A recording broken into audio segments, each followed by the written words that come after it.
Online. Okay. Okay, good morning. So all good things come to an end. Unrelated to lecture, last lectures today. So, yeah, first of all, many thanks for having me here. It's been quite intense, but a lot of fun to lecture and discuss. So I have to leave right after the lecture, but if you want to ask more about the lectures, you can email me. And,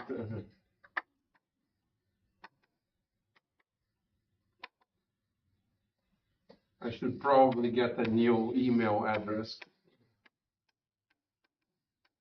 That's my whole name. SNS. Together here. Okay, you can email me if you want to ask more about the contents of the lectures or other topics. So, a little comments. Well, a couple of comments about the massive exchange. So last on Monday, we discussed this type of bootstrap equation. Instead of doing time integration, you find a solution of a differential equation in the boundary momenta. The differential equation looks like this. There is essentially equal looking differential equation in V. So you have four boundary conditions, two per variable, and so the boundary conditions are imposed at u equals +1 and -1. And there are two more singularities in the answer. So this is the analytic structure in the U plane of the answer. So there's particle production here. There's a cut that opens up that I don't remember, but it looks roughly like a UV to the I mu. Maybe with a e to the minus pi mu. I don't remember in detail, but where this mu, as usual, mu squared plus a quarter is m over h squared minus 2. So there's a little cut that opens up here. This is physical. It's enforced by the differential equation and the proper normalization of the singularities. This singularity should be absent because there should be no singularity in the physical region. If you allow it to be there, people would associate this with alpha vacua, although it's rather indirect. And this is factorization. And there's a discontinuity. If you remember, I briefly mentioned as u goes to minus v of this form, and this is related to the flat space limits. Okay, so that's the analytic structure. Now there is one fun thing you can do that actually I'm writing a paper on this. We discussed this in the paper on the cosmological bootstrap, but we saw it mostly as well, it's intuitively nice, but it wasn't clear that we were doing any expansion. I want to discuss something that we call the T expansion, which really is not really an expansion on anything. It's some naive expansion in inverse mass. So you could imagine making the mass of the exchange particle very large, and then solving this just by essentially putting this operator on the. So there's not naive. Let me call f with quotes would be 1 over delta u plus m over h squared minus 2 uv over u plus v. And then this is very naive, but one thing you could imagine doing is just developing power series expansion by making mass very large. By making mass very large, it's already a bit of a funny thing because you're comparing the mass with an operator, okay? Or in the usual case of a flat space amplitude, it makes sense because you can compare the mass to the center of mass energy of your process, right? So when you write 1 over s minus m squared, then you can, of course, Taylor expand it and there's no problem, right? And that's valid as long as s is smaller than m squared. It breaks down near the threshold. And that's just the standard IPhT expansion, right? You can associate each term in this expansion to some irrelevant operator of self-interactions. Here, if you do something naive, you get the same thing, but in detail, it's incorrect. So I want to explain that. So you can, let's just make m very large. So we make this a very small parameter. So then what happens? You get h over m squared uv over v. Then maybe minus h over m to the 4 delta u minus 2 uv over u plus v, and so on. Okay? So this looks identical in the sense that remember that if we took this lowest order contact term and hit it with delta u, powers of delta u, we were generating the irrelevant interactions. So this you would associate with some cosmological correlator with like 5 to the 4 interaction. And because we are on the S channel, this one makes sense on its own, but this would be something like pi squared d pi squared, at least this term here, and so on. Okay. Now you can develop this, but it's not really an expansion on anything. Moreover, it has a funny property, which is it's asymptotic. Okay, it's asymptotic. So no matter what kinematics you work with, so if you work at fixed u and v, and you compare well, so first of all, it's analytic in H, so it's going to mix particle production. That's why it's asymptotic. And moreover, you see that the error, if you compare this series, truncated series, with the real expression at any fixed value of u, you see that the error, if you plot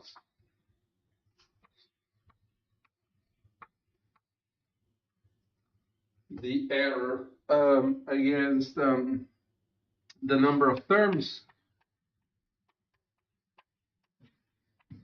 So you take the real solution minus truncated sum as a function of the number of terms in the truncated sum, then it has this typical behavior of asymptotic series that the error goes down.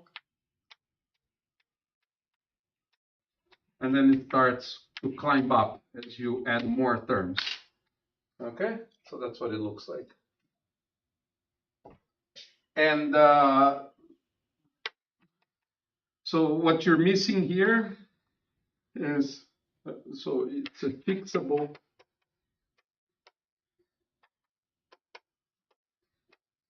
by adding resurgent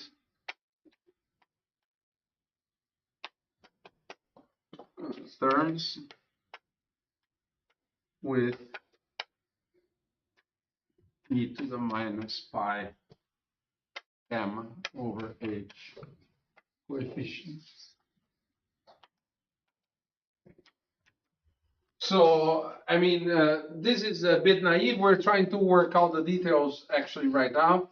But the idea is that you add this sum, and then you need to sort of add on top of it plus something that goes like e to the minus pi m over h times another power series.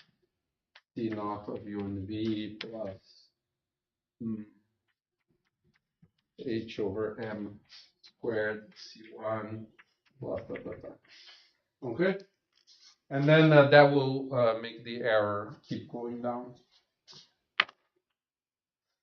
So it's kind of a beautiful story in mathematical physics, this resurgence business. And here it's very much related to something physical that I don't think has analog in flat space, which is this term that comes from the spontaneous particle production. Maybe if you had amplitudes which have instanton contributions, this would appear, but that's the story here.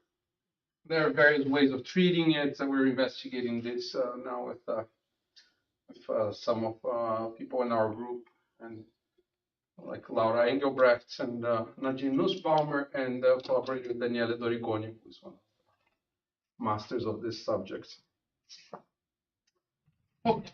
Curiosity. I mean, when you expand the denominator in the first, means after quote f, here, you will do like I don't remember the form of delta u, but is it clear that there are no sort of regions in which delta u and m over h square are both big compared to -2?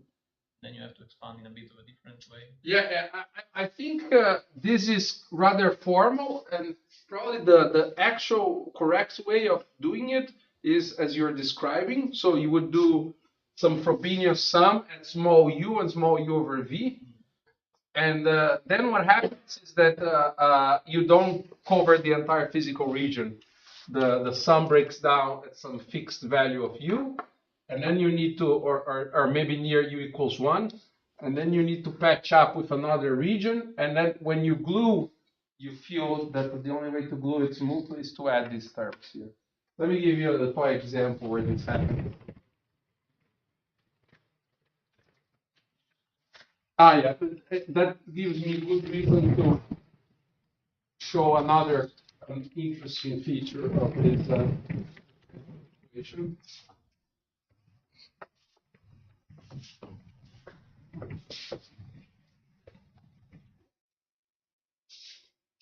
So if you do a little rescaling game, u and v going to 0 with u over v fixed,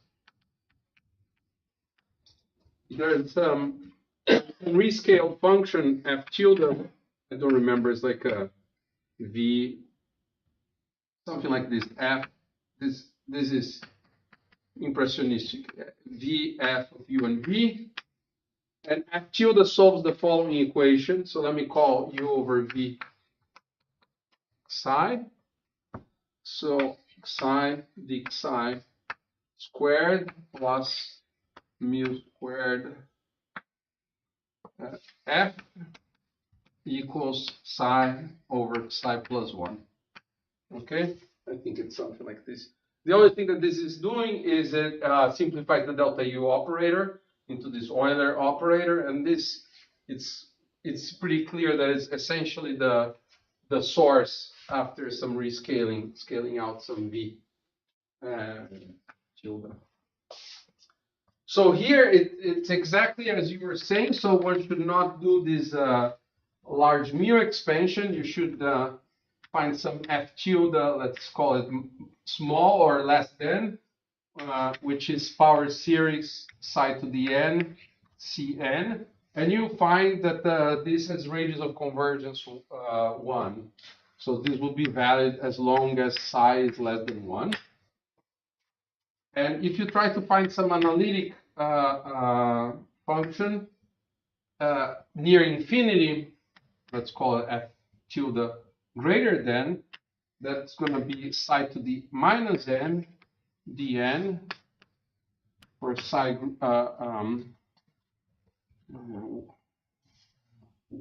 1 over psi less than 1. And now if you want to match, you need to add homogeneous solutions. Okay, alpha plus. And the homogeneous solutions are this.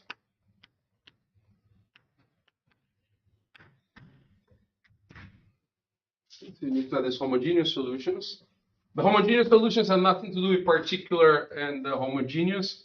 It's just you're adding to the bottom line something. So the full particular solution for a small psi would be given by this formula, and for big psi would be given by this formula as long as you tune alpha plus and alpha minus. Then, of course, you're still free to add homogeneous solutions to the equation of motion as long as you add them both to the bottom and the top row, okay? And then what happens is that if you glue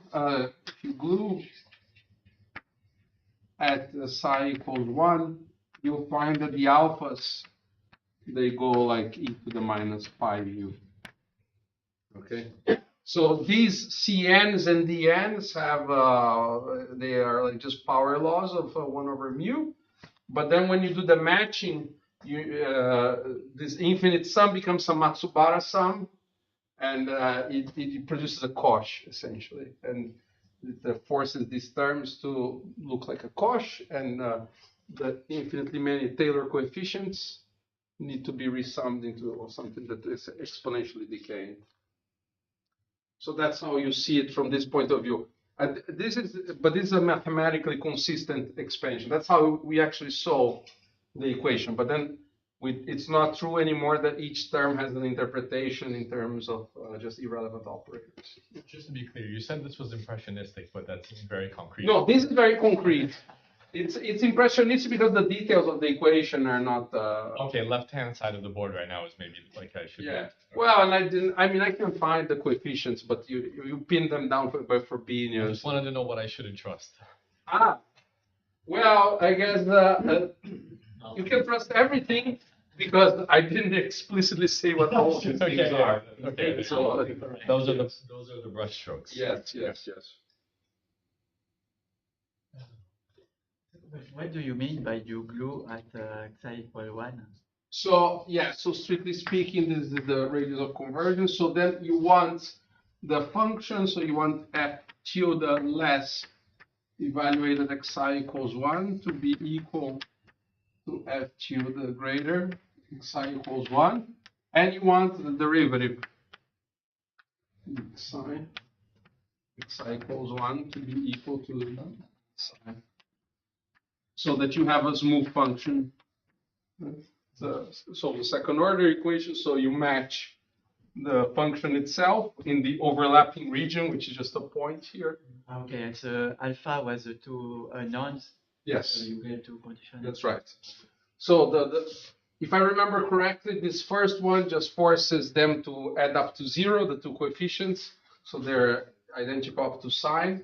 And the second one is non-trivial. You get I mu times alpha equals some infinite sum, and this infinite sum you can do some it's like the Matsubara type of sums that appear in thermal field theory.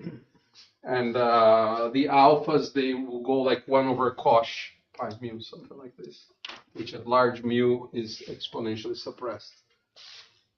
So it turns out that you need to add for a large mass exponentially small piece, but it's essential to have a smooth function everywhere. So that's the story. The other thing is that this is a forced harmonic oscillator.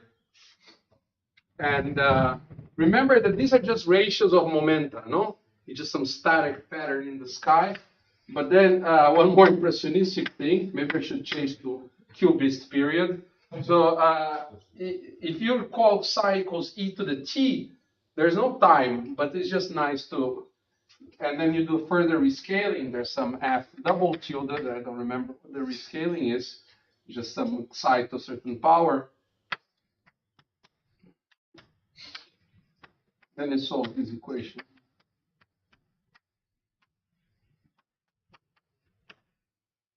So it's a forced harmonic oscillator, and the interpretation. Then this is what determines the oscillations that we see Remember that the correlation function, due to the exchange of a massive field, will have these oscillatory features.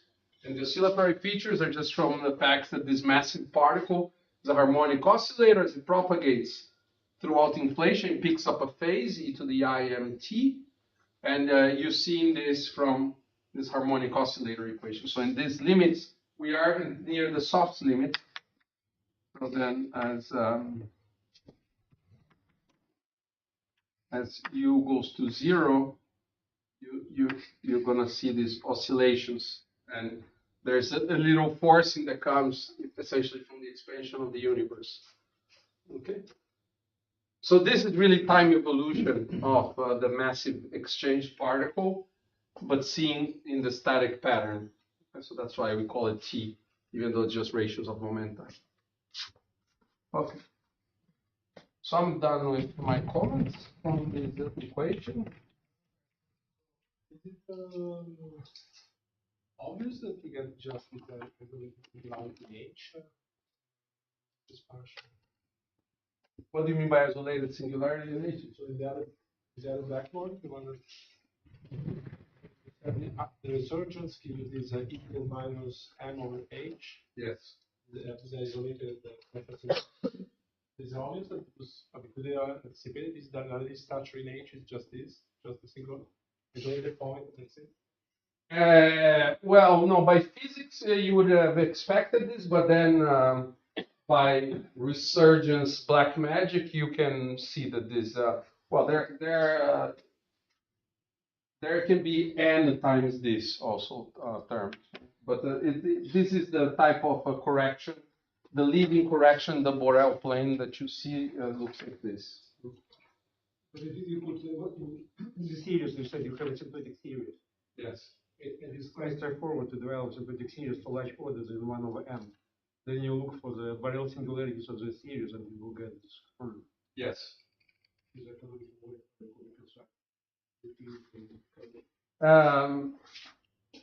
Yes, if you, well, okay, there are two questions. One is how you do standard Borel analysis for this, which is, I wouldn't, yeah, let's say it's elementary but not trivial. And but then there's an interesting question: what happens if you have a finite information?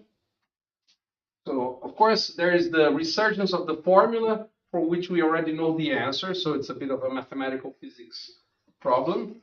But now there's the question of if you try to fit, let's say you didn't know that there was a massive particle, and you try to fit some 4-point function by contact operators.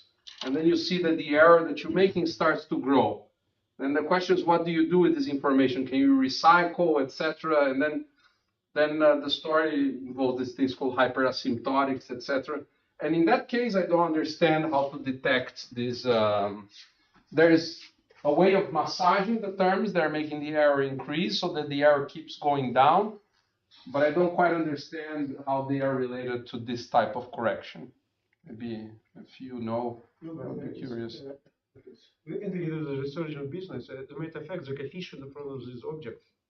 Basically, the final answer is something which you will call like perturbative part, and then this is non perturbative correction. Yes. But this correction, perturbative correction, is not well defined unless you specify what you mean by perturbative one. Another way to go to Borel space, and you write some integral representation of what you call perturbative part, you will have singularities on the integration axis. Yes. When you have regularized those singularities, you will get different prediction of what you call perturbative part. Right. But once you have chosen prescription for the getting Borel singularities, these exponential terms is unequal fit. I see. So there is ambiguity on both perturbative and non-perturbative part, but once you fix one ambiguity, the other is fixed. I see.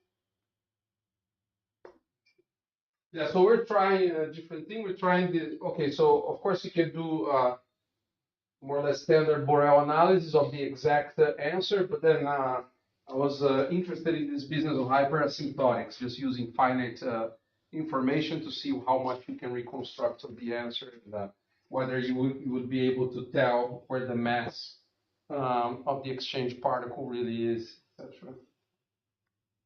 So this is a bit of work in progress.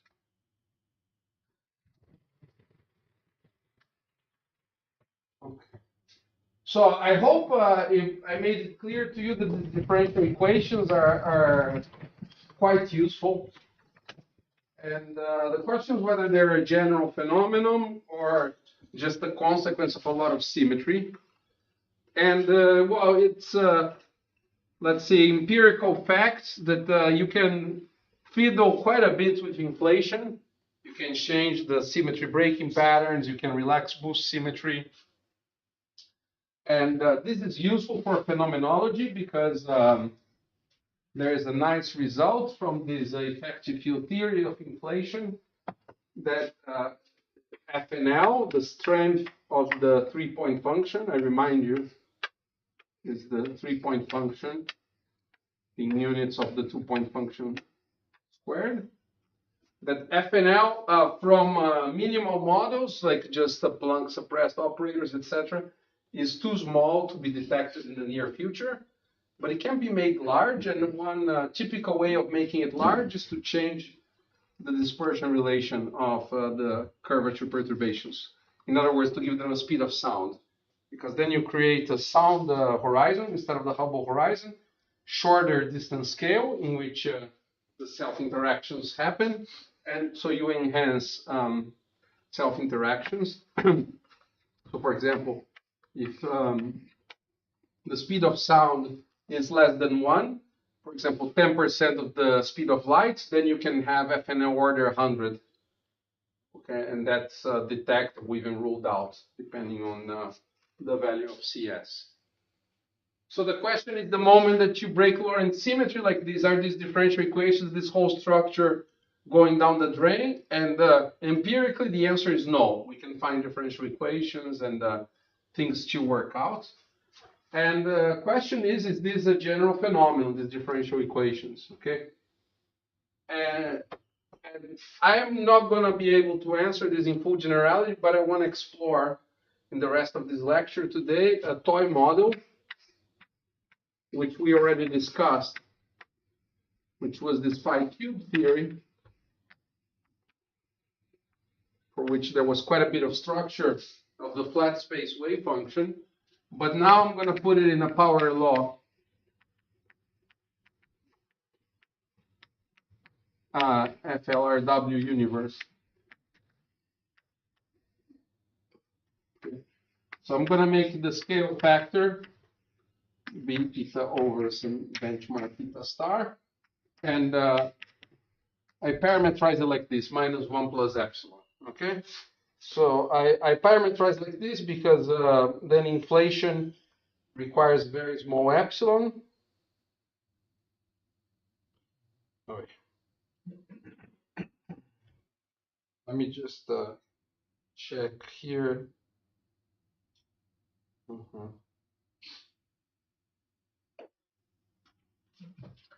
So epsilon equals 0 is just the Sitter space. Epsilon much smaller than 1 is inflation. Order 10 to the -2. -1 is just flat space. Epsilon equals -2 is some radiation dominated universe, and -3 some matter dominated universe. So, you know, this is a toy model, but it's not entirely useless because the interest in cosmology is there are specific values of epsilon. We're interested in the accelerating ones, but we can work a generic epsilon. So that's nice, but I'll cheat, okay? So small, but important.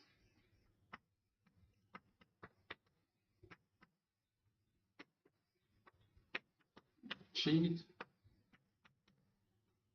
The mass is conformally coupled. Okay? So this is important because then the mode functions are just plane waves. And the classical solution of the equation of motion is just eta to the 1 plus epsilon times some coefficients proportional to e to the minus ik eta. Okay, so that's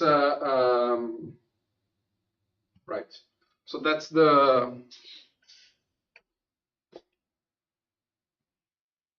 the usefulness of this mass tuning.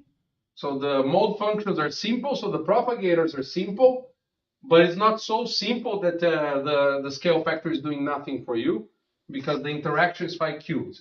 Okay? So for example, we study, now there's only one particle, there's no massive exchange or anything. So if we study just this type of diagram, of course there's phi cubed, which is this one, but this one is too boring. The answer is just by power counting, we can figure it out. So this is just a power law. We're going to do it in a second. But this is already an interesting function. Okay. So what are the differential equations that these correlation functions satisfy? And okay, here, well, if you're someone like me and you plug it in Mathematica, the integral I'm going to show you, Mathematica can't do it. If you're smarter than me, then you know that there are codes for amplitudes, like there's this thing they use polylogs, etc. And this will spit out a hypergeometric function. Okay, there's some hypergeometric function that solves this. Now, I claim in this toy model, the claim is that there are nice with big N, nice differential equations for any tree. Not just that, you can find them without even touching the integrals. By just some, we can find them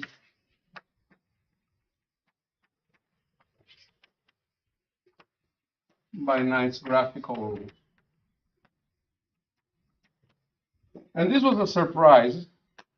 Okay, then we proved them around a year later, last April. But this was a surprise. It was more like a move of desperation. So I was just in a conference in the middle of the week where people talk about this 200 by 200 system of differential equations. Everything's fine. Okay, it's like this meme of the dog in the burning house. Everything is fine. So for us, we were getting a bit crazy because the differential equations are big and they have many variables. They depend on many kinematic variables.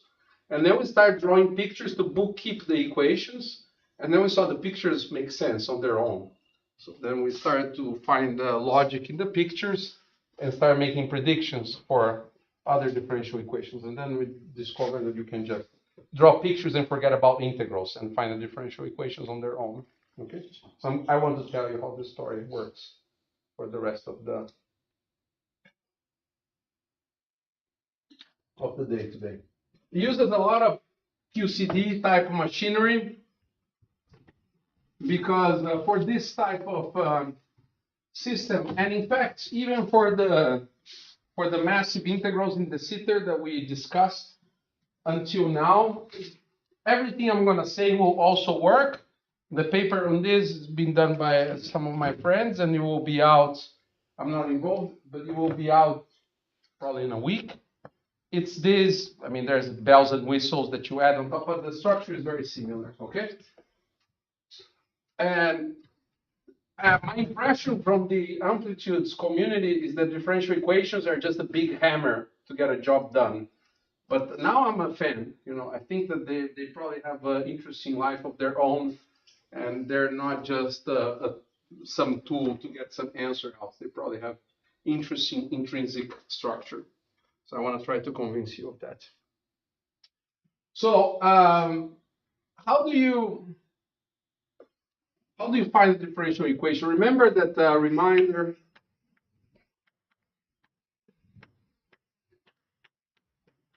Side flats was given by products of 1 over perimeters of polygons, subpolygons, right? So for the quadrilateral in the S channel, there were like this, and this. This is me. Sorry.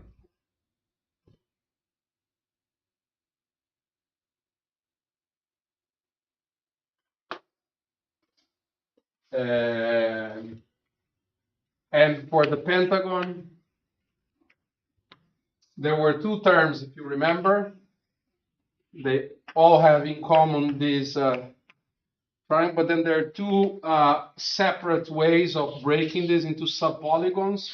One is this one, and the other involves this one, and so on, right? So that's the flat space wave function. Of course, for the 3 points, there's nothing to do. There's only the perimeter of the triangle.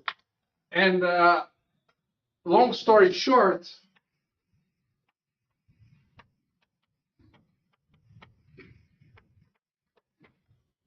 you can sort of Schwinger parameterize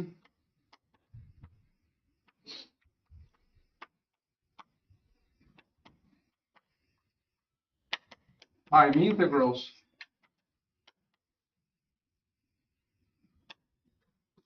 Well, the idea is the following. So what changes compared to the flat space? You have the type of integrals that we discussed for flat space. The only difference is that you're now integrating over time, over various times, eta to a certain power, right? Times the same type of e to the I, k, I, eta, etc., right? I think this is very impressionistic. Realm of impressionistic things. So this has exactly the same structure of the flat space computation. The only thing that changes now in this FRW is that both from root G and from these factors here, you're going to have the weights of the time integral is going to be eta to a certain power, right? So the idea is just to Schwinger parameterize this. So you trade the eta integral by, you rewrite it as d eta d little x e to the I x eta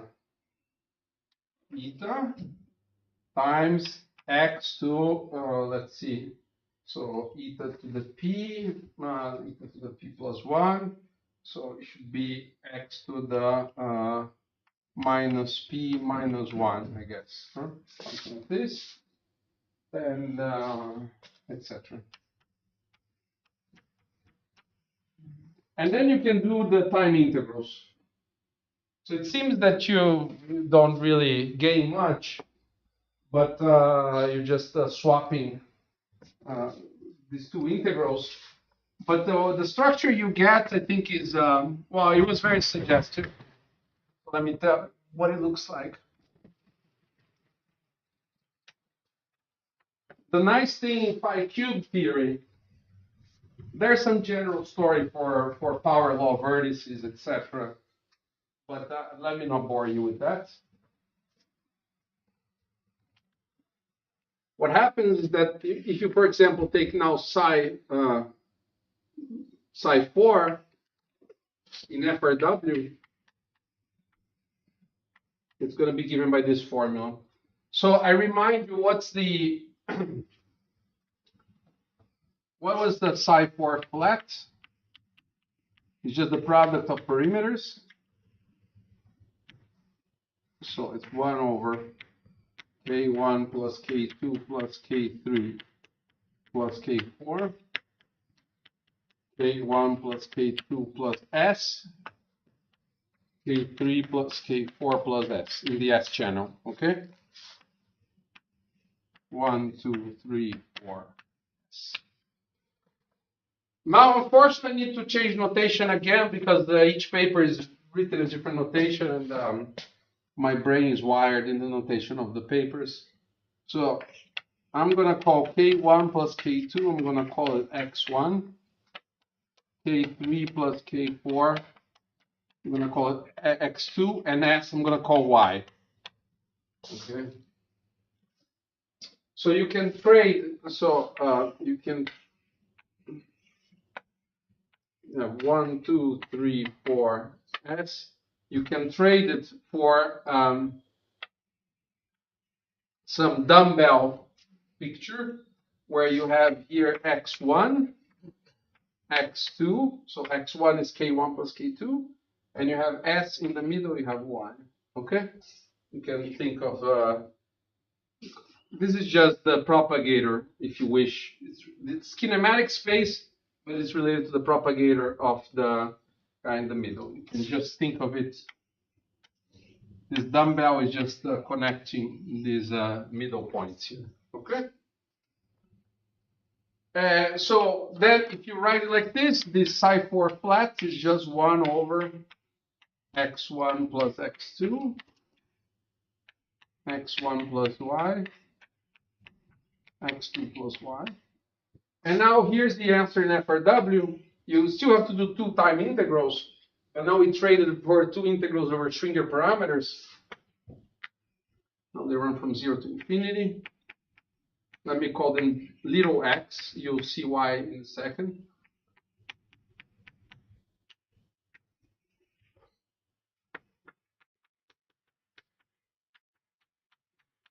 Let me write it.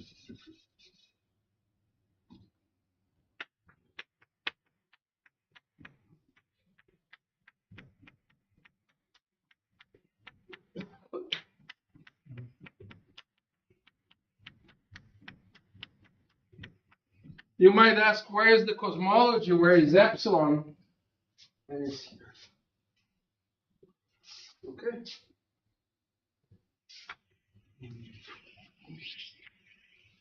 So I hope that if you work with loop amplitudes, this now rings a bell because it has the same type of structure, no? With some GIMRAG type of measure and some propagators, some linear factors. And actually, it turns out it's not the best way to get the rules in line sites, but this was extremely important to develop these differential equations, to notice that it's equivalent to this type of integral where all the singularities are planes or lines, in this case, in the integration domain. So this integrand is singular at the origin because of the epsilon, there are cuts, and at 3 lines. And this will be essential for the story. Okay.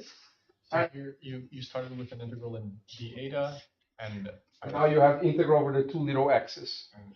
That integral, I guess, is similar to Schwinger. Yeah, it's Schwinger parametrization of the time integral, essentially. But in this form, it looks like something that the QCD hammer would get trigger happy. And it will. So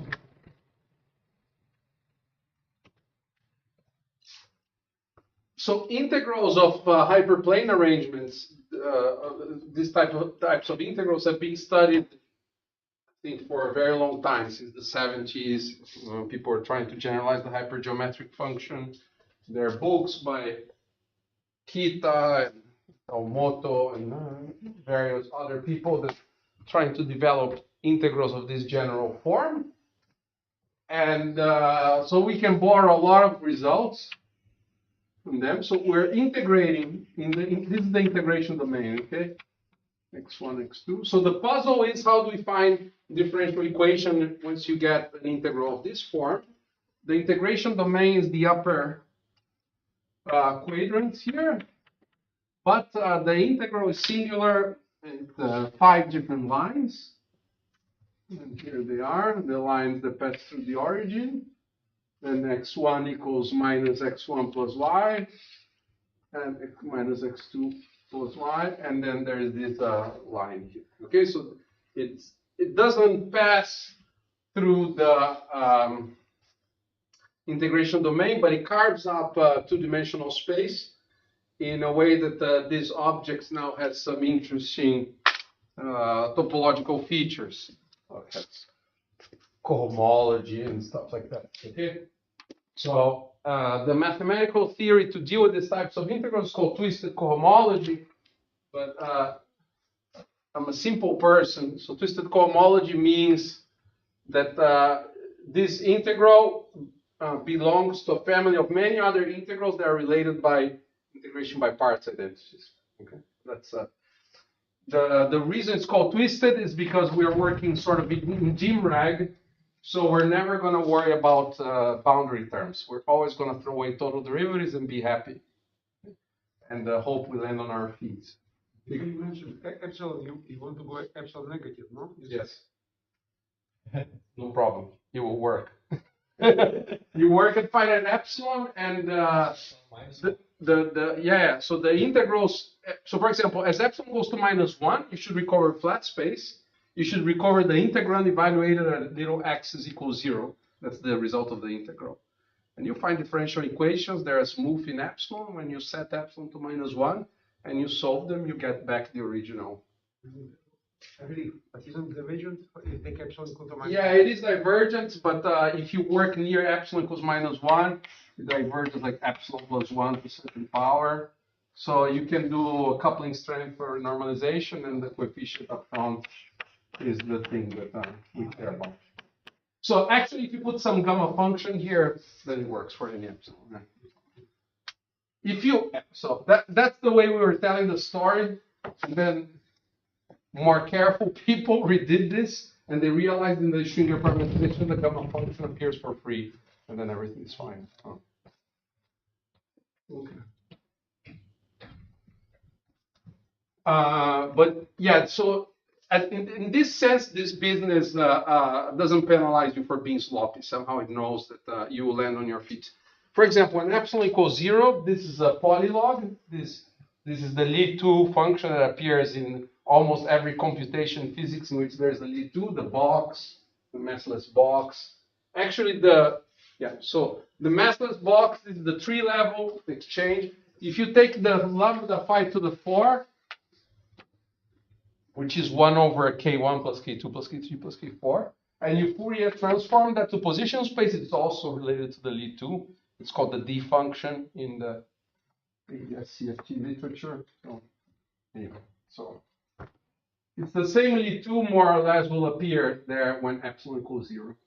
But we would like to understand the differential equation for general epsilon. Okay.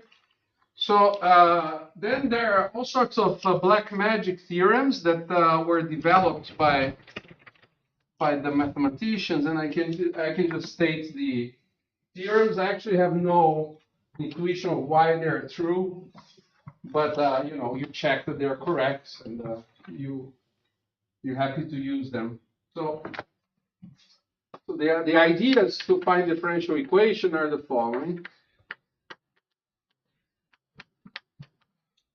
This might be very familiar if you come from the amplitudes literature. Bear with me.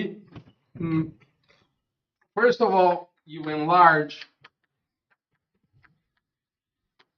the space of integrals, but remain on same locus of singularities. So you consider integrals that are of this form, n1, n2, n3, n4, n5. They would be of the form dx1, dx2. You always keep this, we call twist, factor this measure around. And you write the x1 to the n1.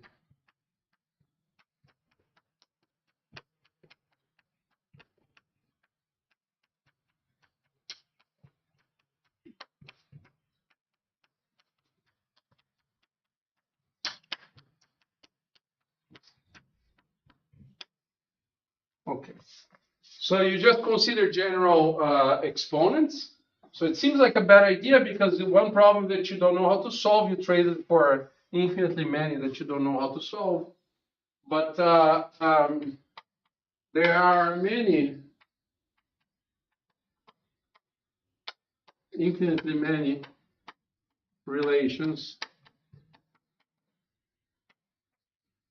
among the F's due to partial fraction identities.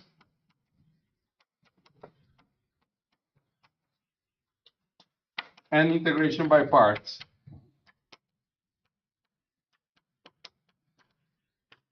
Okay. Now comes the shocking statement from the mathematicians. Then theorem, well, maybe I wouldn't call theorem because I don't know how to prove it. So statement, correct statement number 1. They form finite dimensional vector space.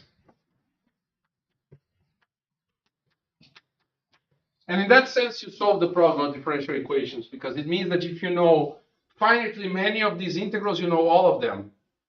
Okay, so you can just stack them up. So take a vector size doing, maybe let me call it I. You just make a vector with enough of these integrals that span the vector space. F1, F dimension.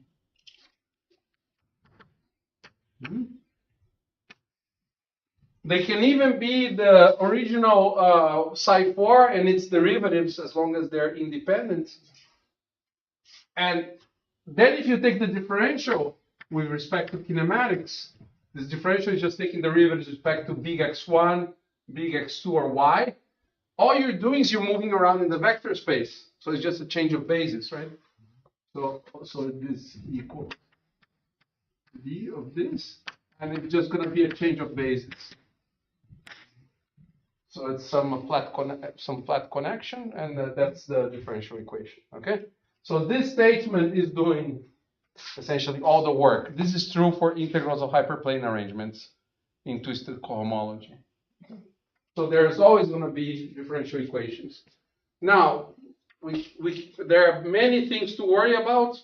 Is the dimension 1,000,000, or is the dimension 500,000 or 10 to the 500?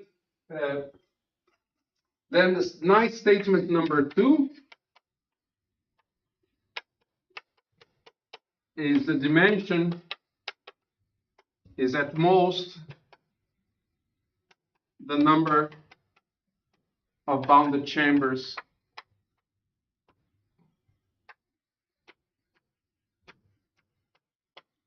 in the integration domain. Here it's 4. 1, 2, 3, 4. Everything else is unbounded. So here it's 4. So you need 4 such integrals, and you span the vector space. So then you can make already a prediction that there's for example, if you take the psi4, its first, second, and third derivative, then they are a basis. So the fourth derivative will be written as a function of everything else. That's a differential equation. Okay. So you can make a prediction that at the very least, psi4 will solve a homogeneous 4-order ODE in any of the kinematic variables. But then you can make predictions about PDEs, whatever you want, just from these two statements. Okay, without knowing what A is, without touching any of the integrals. So it follows from these two theorems. Okay, that I think is pretty cool. Yeah. How do you deal with the? It seems that there's boundary terms for this interval. I don't care. I just throw them away. Because when you apply IPP, so you need. I don't care. I throw them away. You work with a range of epsilons for which the boundary terms are not important, and then you extend to the epsilon. So you find differential equations for when you throw away the boundary terms that are smooth functions of epsilon, smooth differential operators in epsilon. Then you go to the value of epsilon you want. And it works. And don't ask me why, but it works. If you go back and you try to do it by taking that and acting on the differential equation, it's not clear why it should have worked, but it works, this procedure. Okay. So far, so good. Let me tell you a couple of things about how the nice, but the thing scales badly with the process because the number of bounded chambers grows quite fast. So let's discuss, but they're good news. Okay, I haven't discussed what A is, and there are many very nice things that will happen. So this is already, I think, very impressive. These mathematical theorems, but So if we study this process, so now the kinematic space has x1, which is k1 plus k2, x2, which is just k3, and x3, which is k4 plus k5, and now there are two y's. And I don't know why I don't call, you can call them y12 and y23, maybe that would be the, okay. If you remember, let's count. There were these two quadrilaterals that were different, and then there were 1, 2, 3, 4 common factors. So there are 1, 2, 3, 4, 5, 6. There are 6 planes that carve the integration domain, plus the planes at the origin. So the psi 5 is going to be integral dx1, dx2, dx3, x1, x2, x3 to the epsilon, psi flat, where every xi is shifted by xi by little x, and the y's are not changed. Okay, so that's the statement of what psi 5 in FRW should be. So it's 3D space. Here we are, and you slice it. I just give you 9 cuts. Okay, so if you take the 3 cuts associated to the little triangles and the cuts through the origin, you just carve a little cube out of the 6 planes. It's the only bounded chamber. But now you add 3 more cuts that are associated to the whole diagonal coming from the whole perimeter, because it's big X1 plus big X2 plus big X3. And then 2 more diagonals. So you have a little cube, but you have infinitely planes that extend in all directions. And then you add 2 diagonal cuts like this and 1 transverse. How many bounded chambers do you think we end up with? I asked many people over the years. I keep telling my students, I asked many people over. I hope they'll gift it to me one day, a Lego that is made out of these bounded chambers. I spent more than a year of my life with this system. Take a wild guess. How many do you think? It's not an insane number, but it grows quickly. So you have just one little cube and you add the 3 more cuts. What do you think you'll end up with?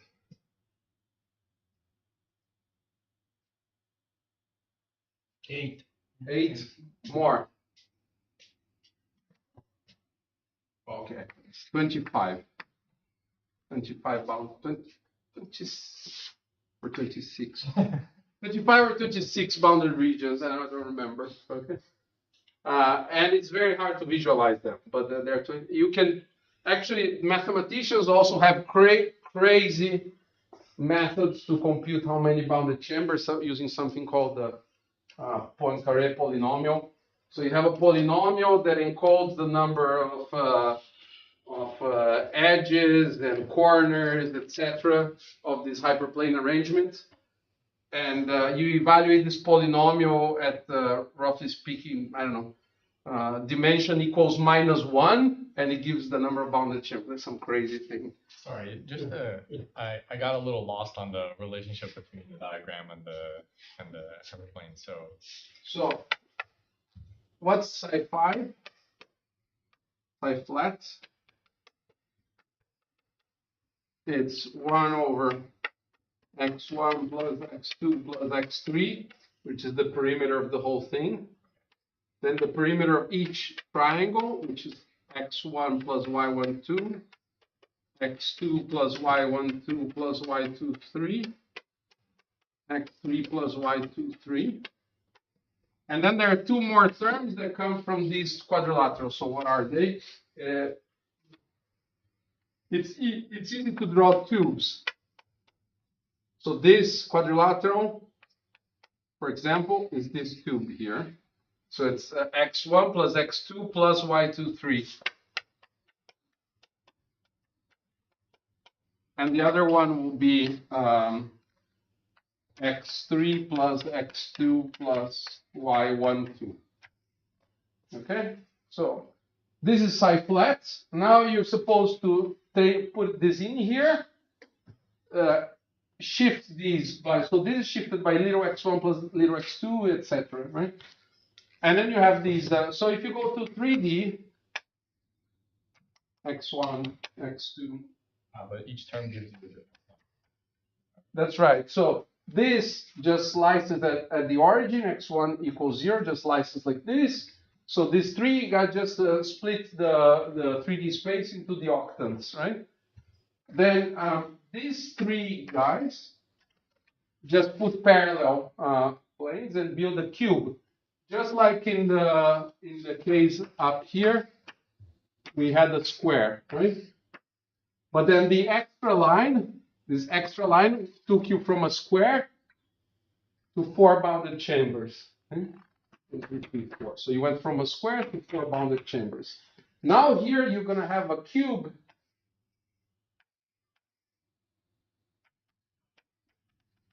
Right? You're going to have a cube from these 6 planes. But then you need to add 3 more cuts from this one, and from this one. And it ends up patching this up in 26 bounded regions. So it grew quite fast from 4 to 26. If you add 1 more, it's around 200 bounded chambers. Okay, so that's why the desperation. It turns out that this is for any mathematical integral in this family, but this is not any integral. It's one that comes from physics. It has some structure related to causality, locality, etc. And the scaling is much better, meaning it's obvious that some integrals don't require this whole machinery, right? So for example, if I take an integral of 1 over x1 plus x2 plus big x1 plus big x2, x1, x2 to the epsilon. This integral, just by power counting, is just a x1 plus x2 to a certain power. So I don't explore the entire vector space. If I hit it with the differentials, I get back the function itself. So it doesn't mean that even if the vector space is big, the integrals might not explore, from physics might not explore the entire vector space. And this is what will happen. For this example, because it's so simple, it is 4-dimensional. But then here for psi 5, so this is the math estimate, which will work for any mathematical integral. But for our physical example, it will be 16. That's better. Now 16 equals 4 squared, if you're into numerology, and that will scale, okay? So the next case, it's, so this is psi 5. So psi 6 is order 200, I don't remember the number, 202, something like this. And in physics, it will be 64. So it's 4 to the number of propagators. Actually, we can explain why it's 4 to the n. It's because if you remember, the propagators have 3 terms. Remember when we wrote the propagator, there was one-time ordering. You take the Feynman propagator has 2 terms, no? One-time ordering, the opposite time ordering. But then the bulk-to-bulk propagator of the wave function has a 3rd term to enforce the boundary condition. The propagator has essentially 3 terms, and you build the basis out of just looking at one of the terms in the propagator at a time. That will give us 3 to the n, not 4 to the n. So where's the 4 coming from? It's because ultimately the differential equations, they collapse the propagator into contact diagrams. So you have 4 choices for every propagator that appears in the diagram. Time ordering, past and future. Time ordering, future, past, future. Then the term that is we call disconnected, that enforces the boundary condition, or a delta function that collapses them. These are the 4 choices. This is how you build the basis. If you build the basis like that, you get 4 to the n. And then it will get very neat. But maybe it's time for our break. So I will Yes, I'll take the question, then we'll take a few minutes. Sorry, you said that the dimension of the vector space is less than these numbers. So maybe no, is it the dimension of the vector space or the No, number of chambers? I think it is the dimension of the vector space. It's an upper bound because the integrals we're interested in might not need to explore this entire vector space, right? These multi-valued functions are in some sense these vector spaces because they're multi-valued precisely because then you take monodromies, you changed another member of the basis, etc. So that's the way that mathematicians think of generalizations of hypergeometric functions as some sort of vector space. Yeah. Yeah, so usually in QFT or scattering amplitude computations, we do these systems because we want to reduce the number. But here, so here you started with just one integral you want to compute. In the end, you still have to, if you go through this machinery, you would have to compute some number of boundary integrals. So you're actually increasing the number of integrals? No. We're not gonna do. No integrals will be harmed eventually because we're gonna find a bunch of first order systems and we're gonna use physical inputs to fix the boundary conditions, factorization, etc. So you don't compute the boundary conditions. The boundary conditions are determined by lower point data. So you don't compute. I think you don't do them as integrals. Yeah. Eventually, there's a way of doing this without ever doing the integrals. Okay, so let's take a 5-minute break and then I tell you more about the differential equations themselves.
or like simple 2D? Oh, that's why I was telling you, I think that people should look back at the different and stare at the system of equations, the matrix A, and see if there's any structure. That's what I'm here for. Yeah, so now I want to show you what happens. Shall I go online? Yes, you can. Okay. Okay, so now I want to tell you what happens. So there's some story about picking the basis. This business is a little bit funny because this is a flat connection, and we know that in gauge theory we probably should talk about gauge invariant things. There's a connection, you should talk about its holonomies and Wilson loop and stuff like that, but it's not practically used. We really want to pick the gauge correctly and work with a nice matrix A instead of talking about the invariant content of it. At least that's in practice how people go about solving these equations. So there's a choice of basis, and the good choice of basis for the differential equations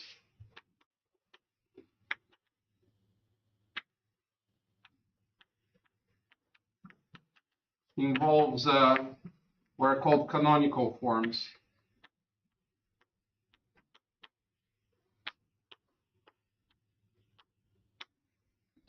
So canonical forms are just forms that are associated with a bounded region that have logarithmic singularities on its corners. Okay. So you take like a triangle, for example, you find a 2 form that has singularities on the boundaries of the triangle, and then it has logarithmic singularities with unit residue on the vertices and nowhere else. And that's more or less unique up to sign for any bounded chamber. So the idea would be, so you associate to a region a canonical form. So this would be the canonical form of this triangle. And then it's more or less obvious what you should try to do, which is you should try to build a basis, which is integral of x1, x2 to the epsilon times canonical form of some bounded chamber. Okay, some bounded. There are 4 of them in this single exchange phase.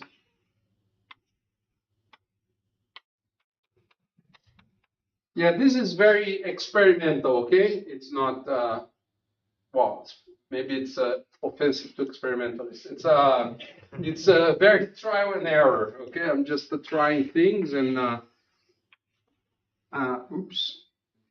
The thing you need to do in this particular example is you take not the naive bounded chambers, the ones that don't overlap.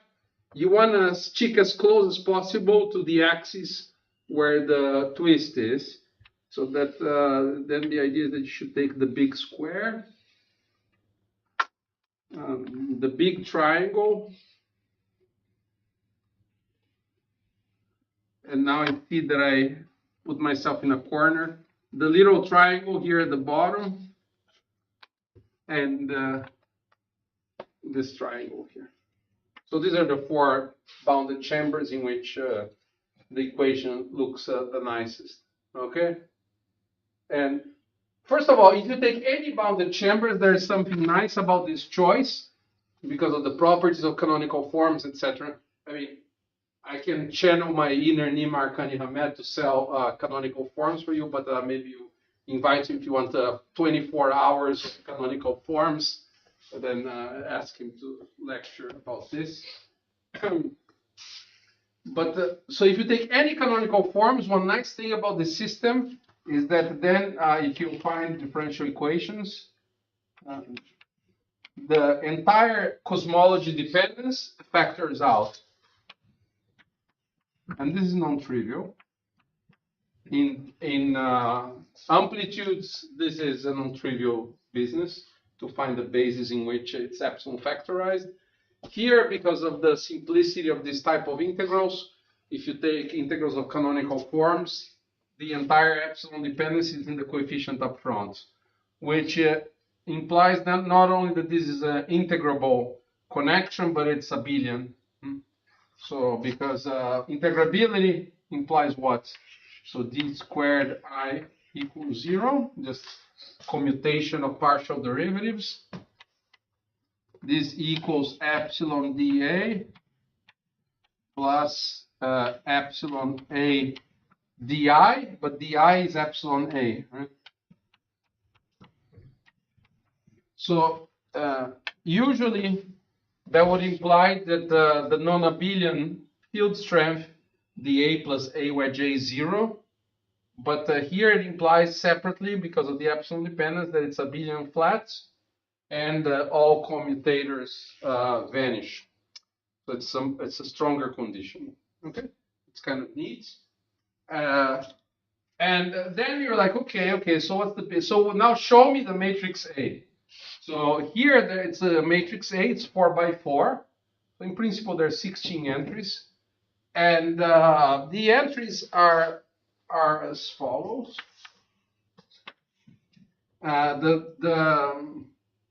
Let's put here. I think let me for a second. Yes, right.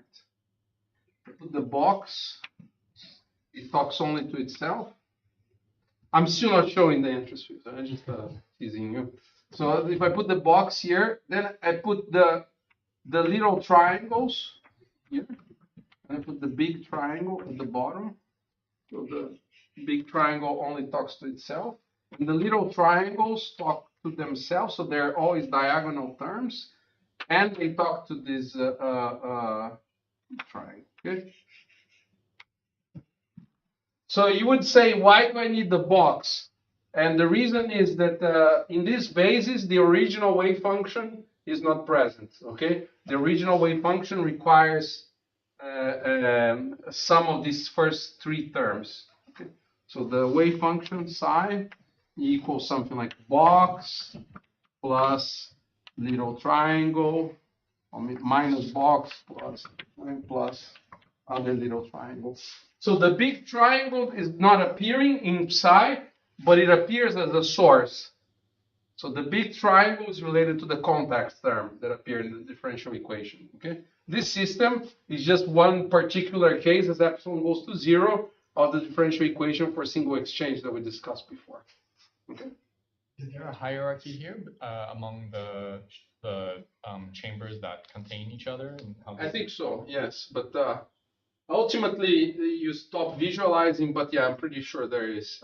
In Feynman integrals, they're very naturally organized by like essentially the number of propagators they have. Yeah. And how they are related to each other with respect to pinches of the diagrams. Right, I understand. But maybe the other diagrams are better suited to some hierarchy. Yeah, it's not entirely obvious. So how I will eventually show an even better basis than this that has the same structure, but it's not obvious from looking at the denominators how it's related to cuts but there's definitely some nesting that appears that relates them, but we'll see that in a second. Sorry. Basically, you gave two definitions of canonical forms. One, it is associated to some chamber, Yes. bounded chamber, and the other is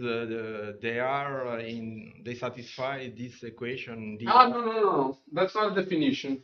Okay. If you take integrals of canonical forms, then as their nice properties imply that this Okay. yeah, this is a consequence. Yeah. So what does the choice of the chambers reflect to? It reflects on how sparse the matrix is, otherwise it gets dead. Epsilon factor. Yes, the epsilon factorization is just to do with them being canonical forms. Yeah. But this is the minimal 1, 2, 3, 4, 5, 6 entries. Yes, everywhere else is 0. So it's rather sparse. And I like but show me the entries. Okay, so now I'm ready to do that. Sorry, really quick. These are one forms. The canonical forms are one form. Here there are two forms, no, because you're integrating over x1 and x2. Yeah. There'll be there will always be top forms in the integration domain. They're half-dimensional forms because you usually complexify. Okay, very good. So now I need to show you this. So this encodes three matrices, right? Because there's a matrix A for the x1 derivative, one for the x2 derivative, and one for the y derivative. But because of this, they're locally they're differential of something else. It turns out that they will all be d-log forms. Every entry will be d-log of something. Okay, so you can package them. It's like potential theory. You know, the connection is flat, therefore A is d of something, and this something is a bunch of logs. Okay. So there were some weights. Once the moment you said the log, you could associate the weights different integrals. You mean in the sense of polylogarithms? So if you know what you just said, these basis integrals could be written like d log. Ah, And then the number of d logs, let's call it weight. yes. That's true. But then that's for the integrals. But then the entries of the matrix A are also the logs of the kinematic variables. Okay. But then what I mean, after you start integrating, well, I don't know for finite epsilon, but for small epsilon, this basically Then yes, then we control. homogeneous function, no? That's right. Yes. You not want to small epsilon, you want to epsilon finite. Yes, well, I mean, we could work at epsilon equals 0 or small epsilon or finite epsilon, but now I just wanted to. They're not going to be polylogs if you work at well, they'll be polylogs at some precision in epsilon, right? So.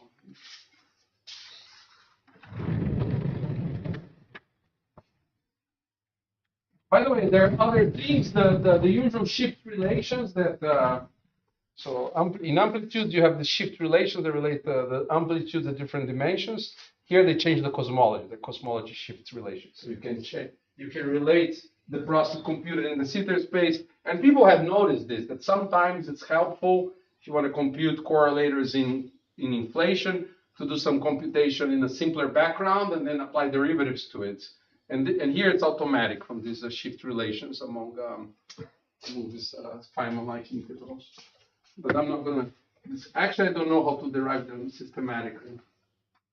That would be nice to do.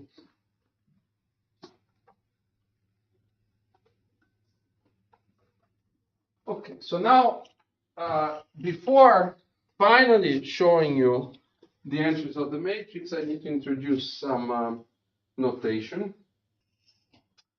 It will pay off. So.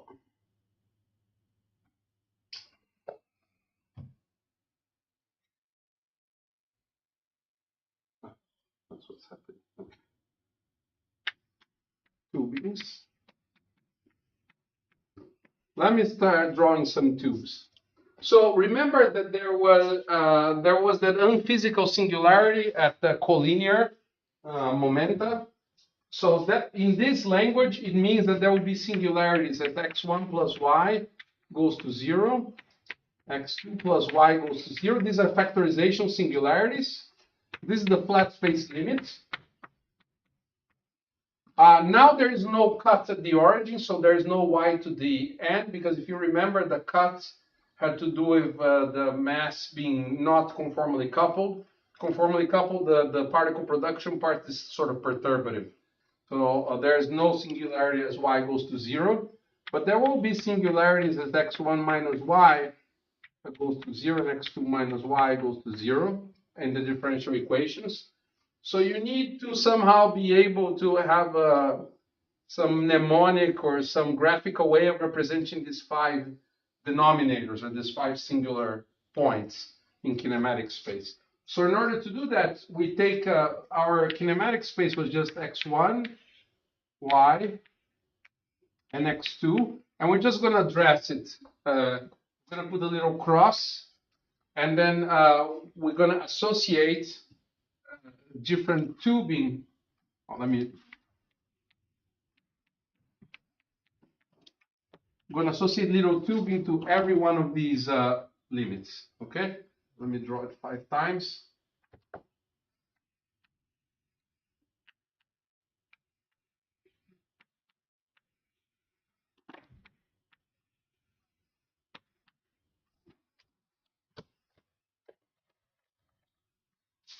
X1 plus y going to 0. I'm going to associate with just this tube. X1 minus y, I encircle the cross, okay? So just to keep track of the minus sign that I add the cross. X2 minus y to 0, cross here. X2 plus y. And X1 plus X2, I tube the whole thing, okay? So tubes on this dumbbell, they're associated to singular points of the differential equation. Okay.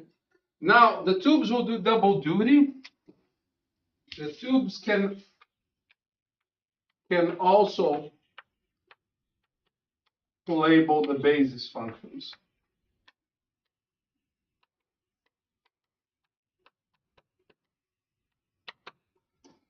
So the idea is to take complete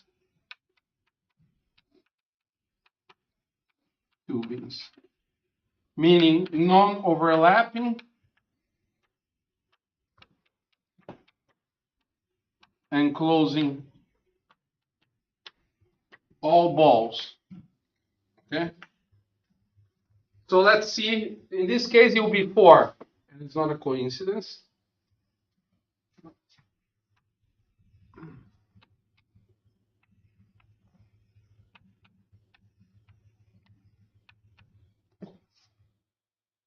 Well.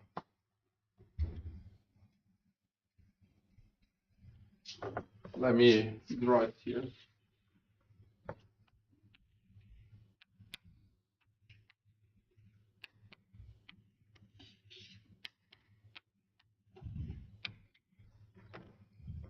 I'm gonna draw them without color, okay? Because it's not that I'm focusing on any particular denominator. I'm gonna associate to each complete tubing a basis function.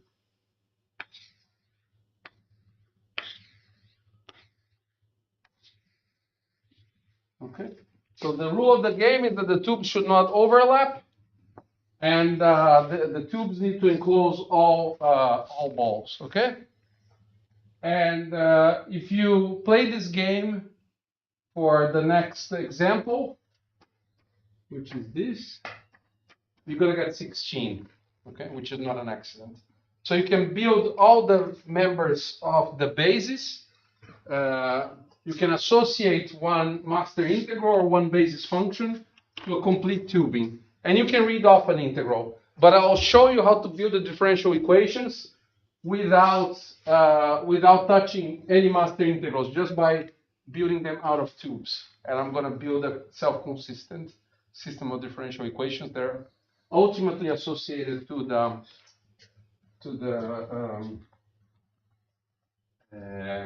wave function. So in this basis, the wave function itself is, I think, in this basis, the wave function psi. Let me give them names. So this, because it encloses both tubes, we're gonna call it F. Maybe it's confusing, maybe it's bad notation, but it has different flavor. These ones just enclose the tubes, the vertices separately.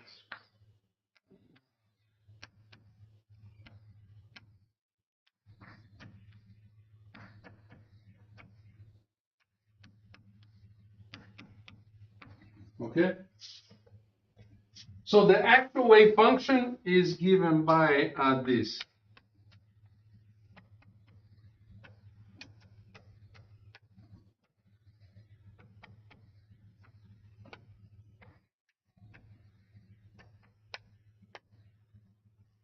Okay.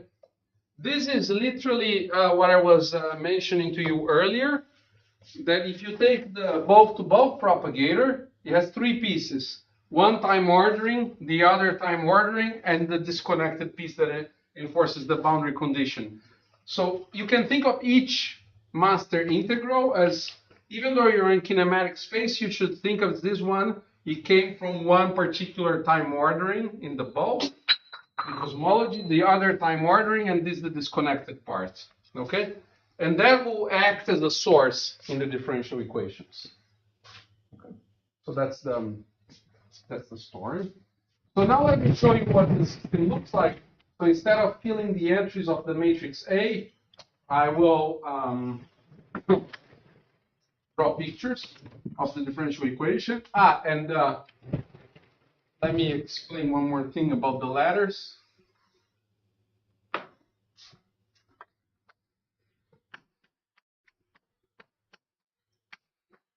So what's the actual meaning of this in the differential equation? This will be d log. This will be d log of x1 plus y, d log of x2 plus y, d log of x1 plus x2, d log, and d log. Okay. So here, obviously, you know the chambers, you know the boundary of the space. So you kind of constructed the canonical forms already knowing the locus. Yeah. Yeah. But ultimately, this was the way we found them, and we're gonna not use them anymore when we scale this up. We're not gonna need the chambers. We can just draw. We can forget integrals. We can draw pictures, and if you find the solutions of the differential equations and you add them in a certain way, and you use boundary conditions that are physical, you reproduce the physical answer. You can associate one integral to each one of them, and there is a well-posed way of finding them, but that would be unnecessary torture. You're just finding the master integrals, but you already know the differential equations. And on the flip side, you can, once you have the tubings, I guess is where you're getting at, that you're going to be able to just write those down. You'll read off the integrals. Yes. And therefore, essentially, also the chamber. Yeah, I think this backwards exercise is not straightforward and it would be nice to have a canonical way, because that would be like holography in this picture, no? You start with a set of differential equations in kinematic space, and you find that their solutions are time integrals, and then you read off the time integrals as an output. And when we wrote this, we wrote like a very long procedural paper and a letter saying that, stating the rules, they're self-consistent, and their solutions are time integrals. But this last step, it's ambiguous. We don't know how to unambiguously associate to every member in the matrix a time integral. If we didn't know, let's say I just handed you let's say ChatGPT, I hand you this set of rules for differential equations. Write the solutions in integral representation. They should be time integrals. Let's interpret them as time integrals, and it's not entirely straightforward because there are many ways of writing the solution. If you have alphabet, there's also ambiguity how you construct the integral without alphabet. Because there's always the issue of how to draw integration contour. Yes. And those terms which are not captured by. Like, I mean, since my first impression is basically it's same input regard with here. When alphabet doesn't allow you to precise the function uniquely unless you provide initial conditions. Well, yeah, but we don't know the initial conditions, but we know we know enough about the solutions at certain places of kinematic space that we should be able to fully fix it. But it's not the way it's usually done in amplitudes, where you just do everything at one given point in kinematic space. But here we go to various factorization limits. You do a counting, you see you have enough information to fix it. Okay. enough suspense. Let me write the differential equations. So here they are.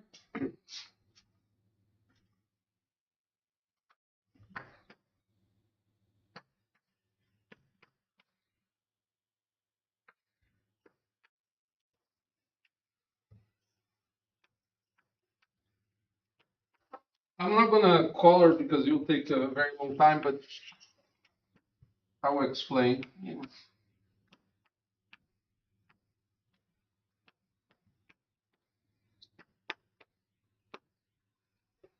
So if you hit this function with the differential, you get back the function itself, epsilon times the sum of 2D logs, these 2D logs here, associated to each one of the tubes. Okay? D log of x1 plus y plus D log x2 plus y. Let's continue.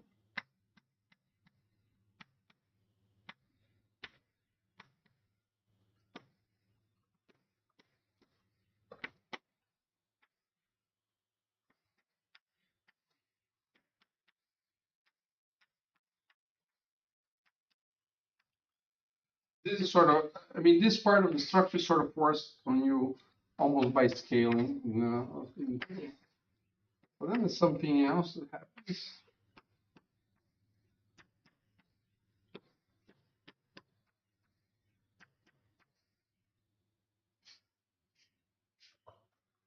Well, this one is symmetric. This is a bit like watching paint dry, right? But, bear with me.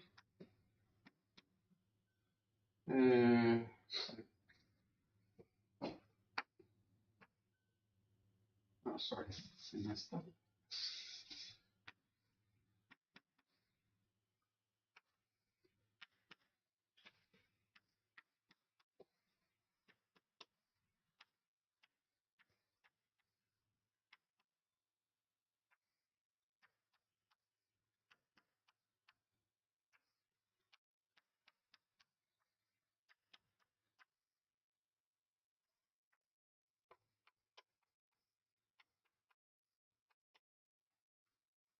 Let me write this.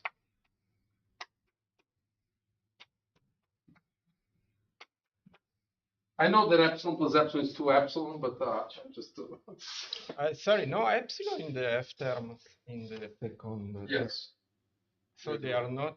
They're not. Well, you can yes. Sorry, I swept something under the rug. It is convenient to change bases a little bit to. Yeah, so people like epsilon factorization, but actually in this it's easier to take the epsilon going to zero limits. But you can do some rescaling. Okay, so let's see how does it go. Yes, if you rescale f by epsilon, then everything is fine because it cancels downstairs here, and then if you get so redefine f as epsilon times something, and then it's epsilon factorized.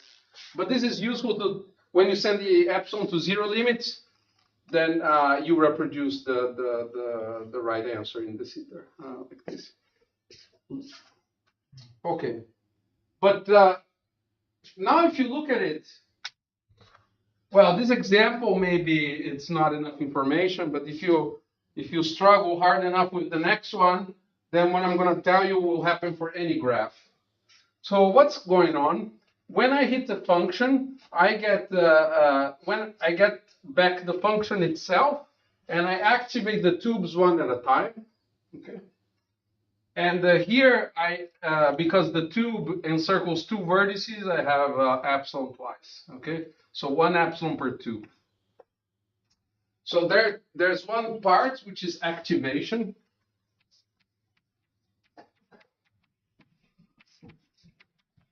But now there's something else, which is when there's a tube with the little cross, the tube is allowed to grow.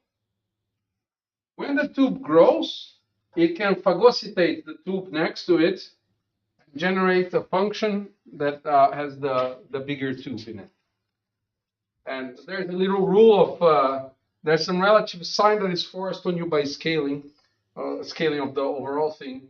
And the relative sign is such that the tube with the cross always has a positive sign. Okay, so there's some merge rules. And I claim if you draw your favorite tube and you just follow these two rules, you get the whole system. And it's non-trivial that, for example, that AYJ0 is non-trivial. It has to do with locality in this tubing space that, if I take overlapping tubes and I add up their energies, it's equal to the energy of the bigger tube that encompasses them. So to check AYJ is requires some three-letter identity. So it's not like, you just draw these rules, whatever. This is a closed system that is consistent. So let's see what happens that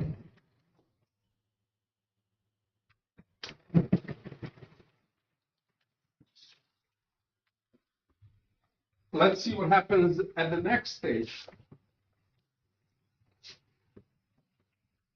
By the way, there are 4 differential equations, and you can fix factorization, 2 factorization limits, and 2 absence of folded singularities. These are the 4 boundary conditions that you need to fully fix the system. Okay, and so this factorization and the absence of collinear singularities works at any number of points. I don't have time to demonstrate, but you can do a counting and it will always work.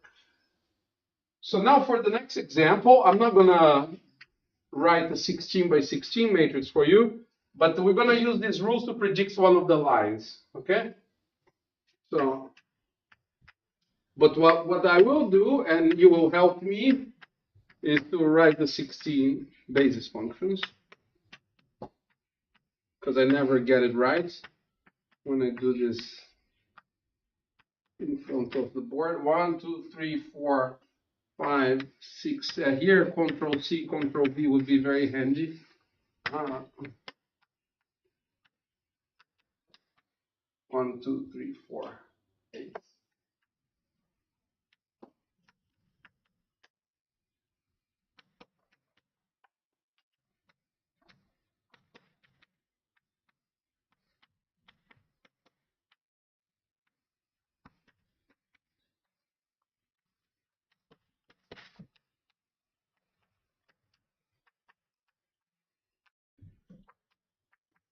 Let's see.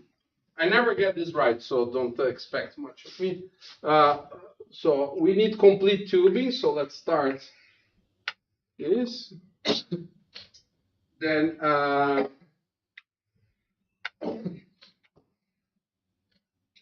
this. Maybe we'll go this one. Then the one in the middle can go to the left, can go to the right. It can grow in both directions. What else?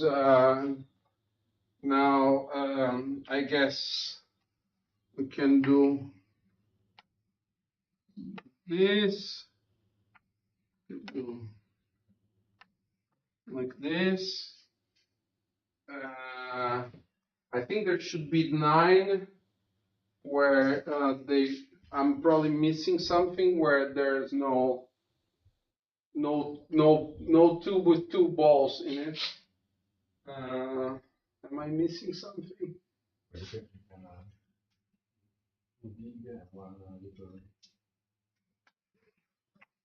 This I was missing. Yeah. Thanks. So that should be it, I think, for there should be 9. Then let's see, then I can do it like this, this, like this. I can do this. I can do this.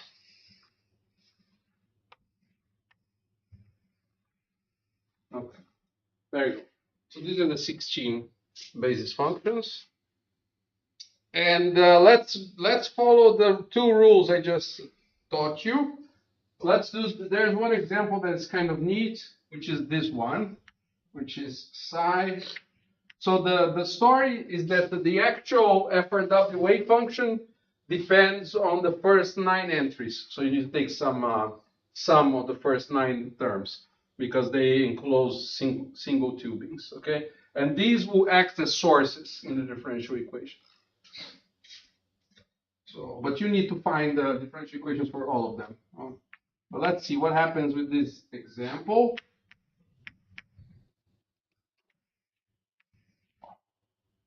Yeah, that's fun. So let me do it without looking at my sheet. So we first activate. You mean the D of it? Yes, thanks. So the D of this one. So it's epsilon, then you activate one at a time. This,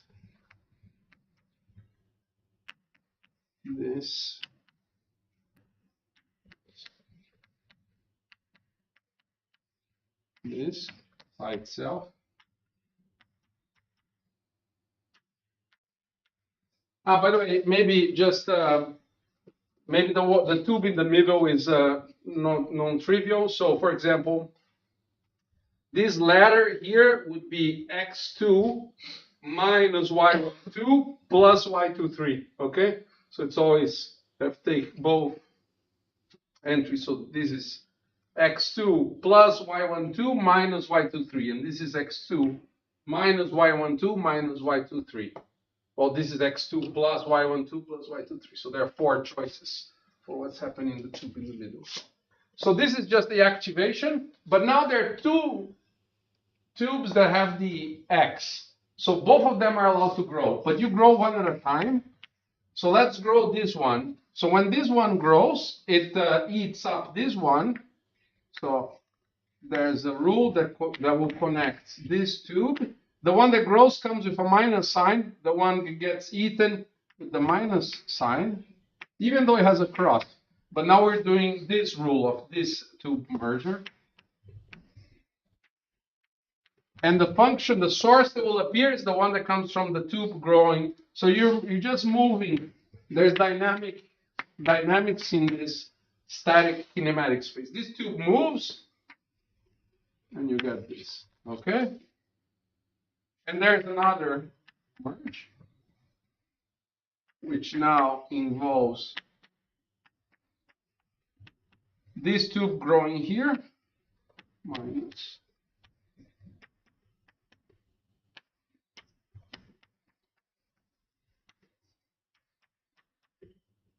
it grows. Voila, we're in France, no? So that's it. So this is the entry of the differential equation. You can do it for the other 15 for fun. You can check this gets a closed system, and yeah, so this is called this kinematic flow. So it will work for any tube. You can draw stars, you can draw whatever you want. Just follow these rules to build the basis and to build the entries of the differential equation. You can make them epsilon factorized by rescaling the sources. And yeah, that's it. So that will work for any 3-level diagram. So in that sense, I think these differential equations, they are breathing some real life into these static correlators. There's really some sense in which the tubes are moving as you build the differential equations. And as you go from the top, as you cascade down, you see that the procedure halts because you explore the entire kinematic space. Because you're just collapsing the propagators, and eventually the thing stopped. Okay. So just look at it all back. The basis, reading the basis functions is essentially saying which denominator things exist in the integral picture, yeah. Right? And then on the right-hand side, the coefficients of the basis functions are essentially the D-log forms with the corresponding. That's right. Tool. That's right. So here there will be 3 D-logs. This is D-log of x1 minus y12. This is D-log of x2 plus y12 minus y23, etc. So there's 1, 2, 3, 4, 5, 6, 7 D-logs that appear, but they multiply. So you see, even though there's 16 entries of the matrix, only 3 are non-zero. The diagonal and these 2 off diagonal. So this one will give you 3 epsilon times itself. This one, when you activate this tube, you get 2 epsilon times this ladder. And then because it has a cross, it grows. It eats up this tube. But for example, this one, when you hit, it just activates because there is no X tube. So you just get back the function itself. So there are certain points that just halts the system. So it halts here, halts here. Here it can grow into this one, and it halts this, it can grow into this one. You can even predict which ones will talk by just looking at the tube structure. So this story works for other systems. Now, if you do massive exchange, not in the sitter, not in FRW, then similar story works.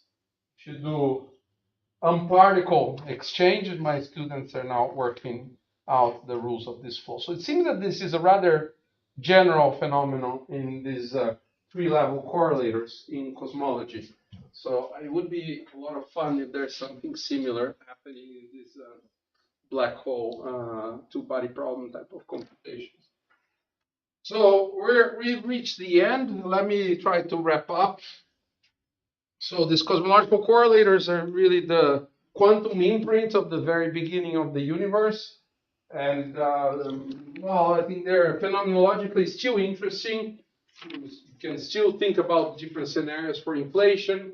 I suspect we haven't mapped the entire space of possibilities. And there might be things lurking that we haven't even searched for.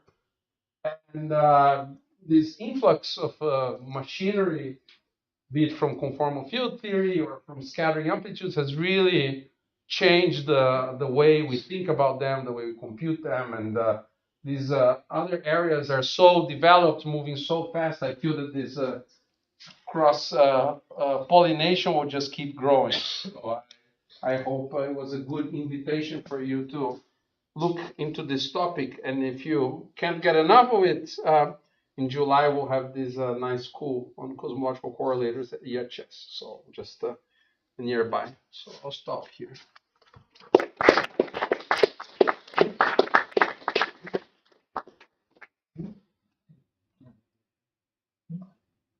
Yeah. So, okay. So, I believe this is essentially just a coaction on polylogarithms. Which is not to say that it is really interesting, and especially the diagrammatic. By the way, these are not polylogs unless epsilon is 0. Huh? That's true. Yeah, and that's a comment that I was going to make, because the differential equation, although you can write it in epsilon factorized form, the series doesn't truncate, right? So it can resum to elliptic and so on. I guess hypergeometric. Yeah, there will be, I think, products of hypergeometric functions in general. In collider physics, such a thing also exists for integrals that are known to be polylogarithmic. Like a diagrammatic coaction also exists, such that you can read off the differential equation. In practice, it's not so simple, of course, but because diagrams get crazier and crazier, especially as you go to high loop order. But at one loop, it has been done. Mm-hmm. Yeah, so this would be interesting. Right, right. Yeah, it would be nice to make the connection precise and also to have some physical interpretation, because I mean, this is really, even though you're in kinematic space, it's just telling you the flow of time, because it's related to time orderings, and the procedure is halting just because you're collapsing propagators into sources. So it will also be not only nice to find similar structure, but to find nice physical interpretation of what's happening to the internal propagators in the loop, etc. But it's interesting that you can get, so the story, as you probably know from the gravity picture and stuff too, is that if you have elliptic integrals around, and all of a sudden you have to normalize by like elliptic periods and stuff like that, and then your differential forms are no longer D-log, and I guess people are still studying what to do with these things. Does that ever arise? Probably beyond. So the wave function of one loop, for example, the triangle that Grisha made us think about a couple of years ago, the triangle has hyperelliptics, but or whatever, and it non-polylogs, and I don't think it's been worked out in detail what it is. But interestingly enough, the in correlator can be written in terms of polylogs. But it was computed by essentially clever brute force, just breaking down the integral into pieces and using all sorts of techniques. but not through differential equations. So I don't know what the differential equations for those polylogs look like, because they're polylogs, but the arguments have square roots, and I mean, it's not as clean as this. And does the elliptic ones, I guess, when you have like special functions that are not polylogs, is that obvious at the integral representation? Well, what happens in the case, I think the short answer is I don't know. What happens is that in some sense, this is sort of like Bykov representation, this X thing, and the loop measure, like it's like water and oil. So the loop measure will involve these like determinant, like volumes of simplices, and it destroys this nice rational form. And it's this admixture that messes things up. So I don't know how to read off.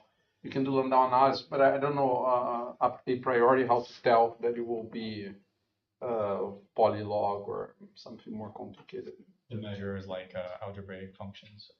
Yeah, it can be, for example, in the case of the triangle, it's a quartic polynomial. It's really you build some tetrahedron out of the components, the components of the loop momentum. So you take, if you wish, the absolute values of the momentum flowing on each leg, and the absolute values of the external inflowing energies. You build a tetrahedron out of it, and it's the volume of this tetrahedron. So it's some quartic type of polynomial in these loop variables. But somehow it works. Yeah, through some. I mean, took 100 pages to do it. You can take a look. It's not entirely, not bad time reading, but you can do it. Maybe the answer involves polylogs, so probably there's a smarter way of doing it, but it's still not entirely clear how to do it fast. So from what I say, your correlation function depends only on x plus x2 plus whatever, no minuses. Basically, somehow those you had some additional variables entering. They can depend on those. It shouldn't just not be singular. There should be no branch points there. But from what I understand, those D-log form which you obtain in differential equations, they do have singularity. They do. Which means that at the end of the day, the system's equation should be consistent with the conditions that after you sum together those integrals model this type. No, this is a boundary condition. You really need to impose that all of them have no singularity there. The differential equation can have singularity. Yeah, but the physical answer should not. Yeah, it's a boundary condition to solve them. That there should be no singularity. It doesn't go in initial condition instructions. It's beyond the principle. Yeah. Doesn't show up in the first attributes.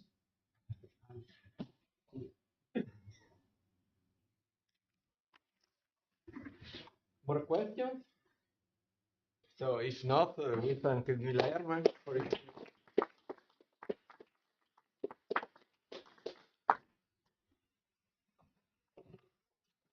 Probably know. Probably know everything. No. Actually,